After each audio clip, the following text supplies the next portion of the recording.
Hello everybody, Rennerd here. So, here's the thing.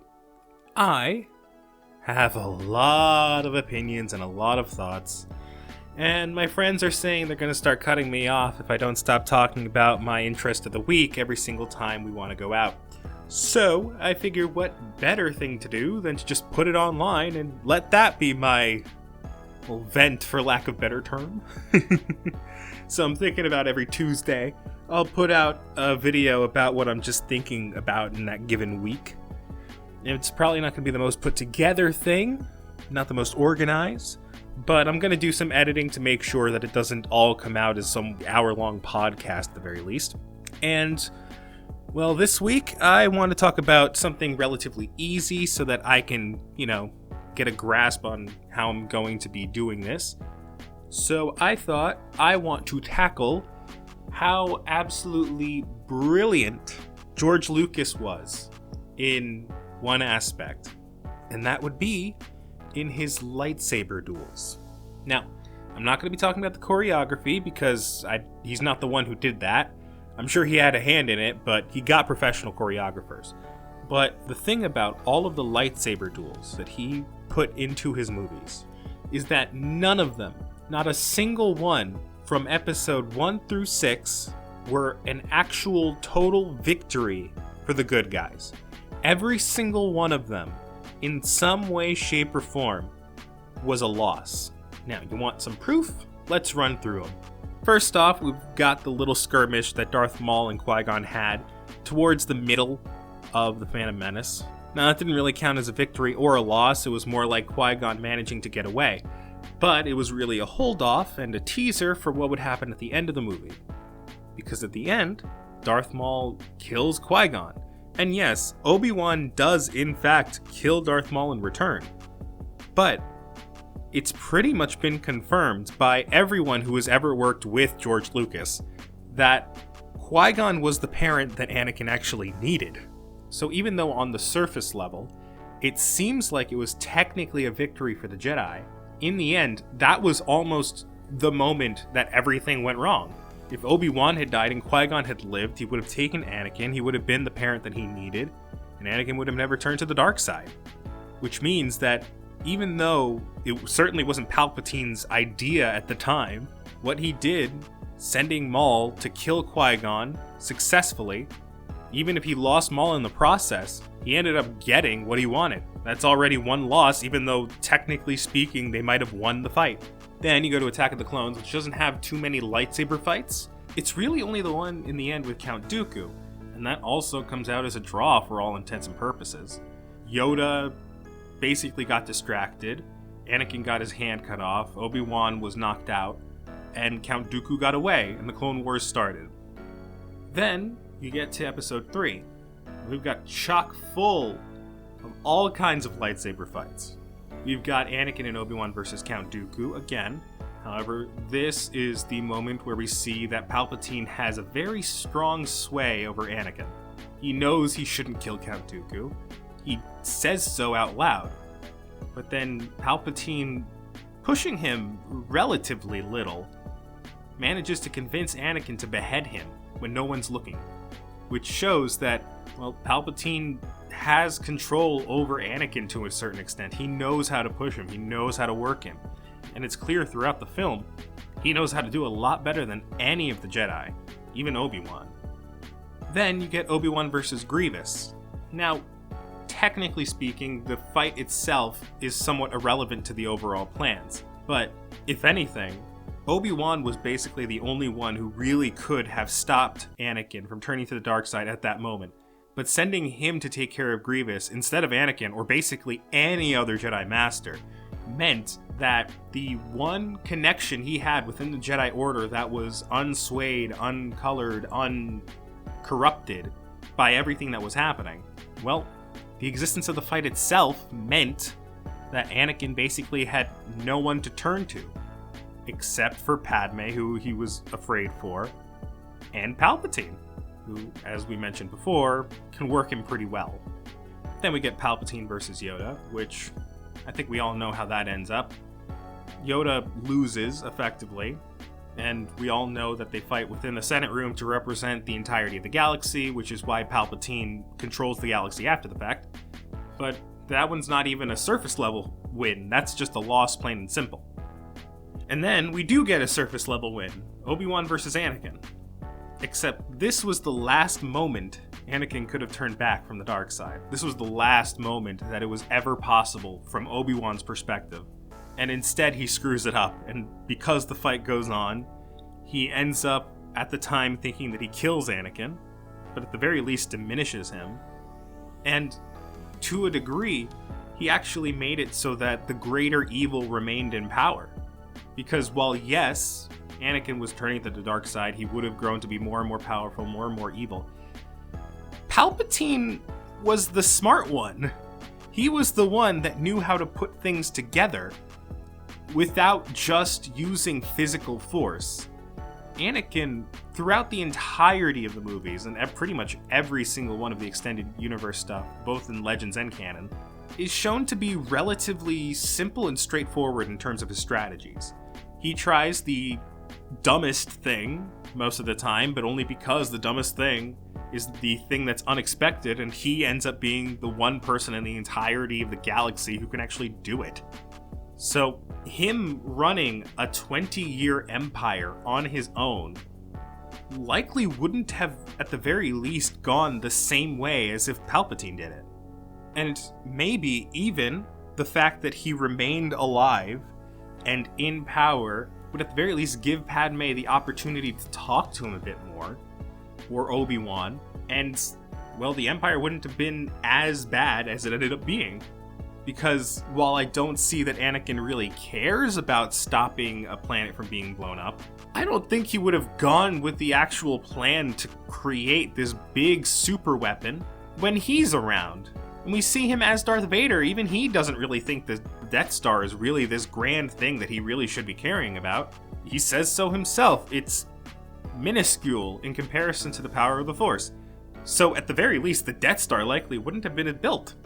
And still, that's not even touching the fact that we effectively lose Anakin as the protagonist, as the good guy. And, well, I don't really think you can really call that a win, despite the fact that Obi-Wan technically is the victor of the battle. Then you get to episode 4, where Obi-Wan sacrifices himself in order to give Luke time to run away.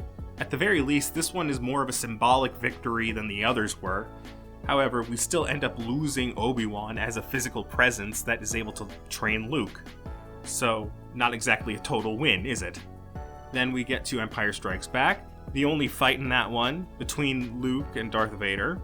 Luke loses, and loses this idea of what his dad was in his mind, of this great Jedi warrior who was betrayed at his peak.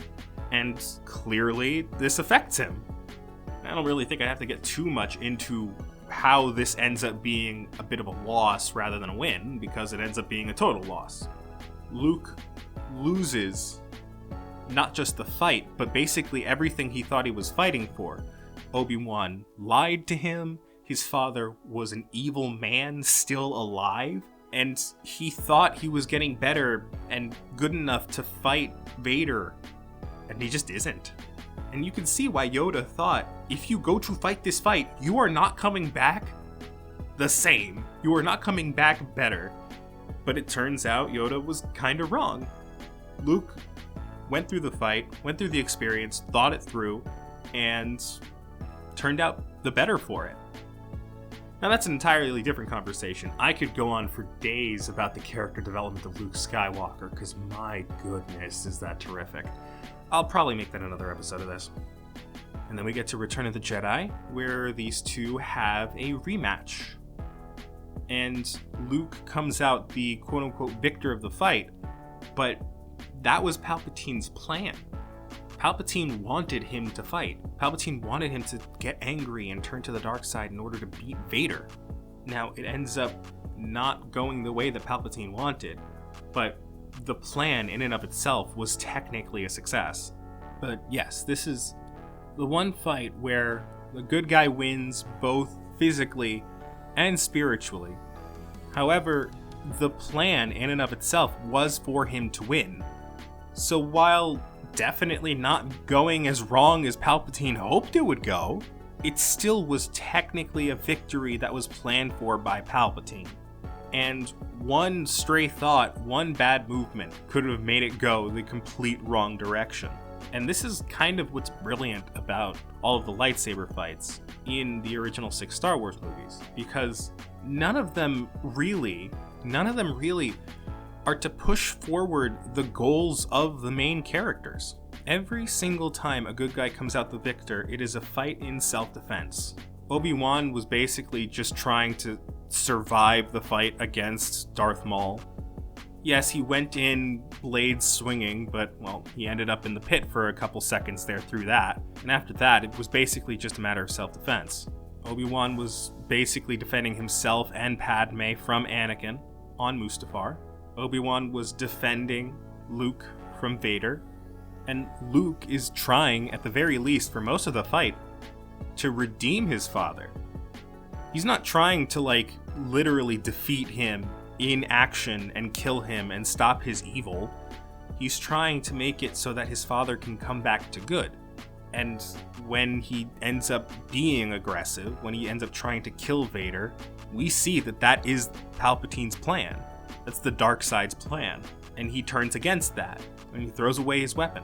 Every other time, it's always a hunt. It's always trying to attack the enemy, and that never goes the Jedi's way. It didn't go their way in Episode 2, didn't go their way in Episode 3, didn't go their way in Episode 5. Every single time the Jedi attack someone, when they are the aggressors in the fight, they always are the losers. Or at the very least, the spiritual losers.